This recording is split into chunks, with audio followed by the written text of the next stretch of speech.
Hi friends, இன்றைக்கி வந்து பார்த்திங்கன்னா மல்லி பொங்கல் தான் செய்ய போகிறோம். வாங்க எப்படி செய்யுதுன்ட்டு பார்க்கலாம். அதுக்கு ஒரு குக்கரில் வந்து பார்த்திங்கன்னா பச்சரிசி 1 கப்பு, பைத்தம்பருப்பு 1 கப்பு வந்து சேர்த்துக்கலாம். சேர்த்துட்டு நல்லா வாஷ் பண்ணி வச்சுக்கோங்க. இதில் 3 கப்பு போல் தண்ணி வந்து சேர்த்துக்கிறேன். அதுக்கப்புறமா ஒரு மிக்ஸி ஜாரில் கொஞ்சமாக கொத்தமல்லி, 4 பச்சை மிளகா, ஒரு துண்டு இஞ்சி வந்து சேர்த்து நல்லா மையாக அரைச்சிக்கோங்க. இதை வந்து அரைச்சிட்டு இதில் வந்து பார்த்திங்கன்னா 1 கப்பு வந்து தண்ணி வந்து சேர்க்குறேன். சேர்த்துட்டு இதை வந்து குக்கரில் நான் சேர்த்துக்க போகிறேன்.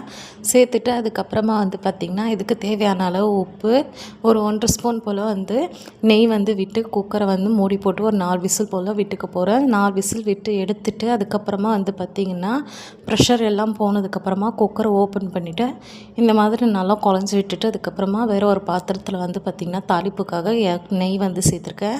நெய் நல்லா சூடானதுமே இதில் கொஞ்சமாக வந்து மிளகு, சீரகம், அதுக்கப்புறமா கருவேப்பிலை இது எல்லாமே போட்டு நல்லா வெடித்து வந்ததுமே வந்து பார்த்திங்கன்னா இதில் வந்து சேர்த்து மிக்ஸ் பண்ணிட போகிறேன். கண்டிப்பாக ட்ரை பண்ணி பாருங்கள். ரொம்பவே டேஸ்ட்டாக இருந்துச்சு. சூப்பர்.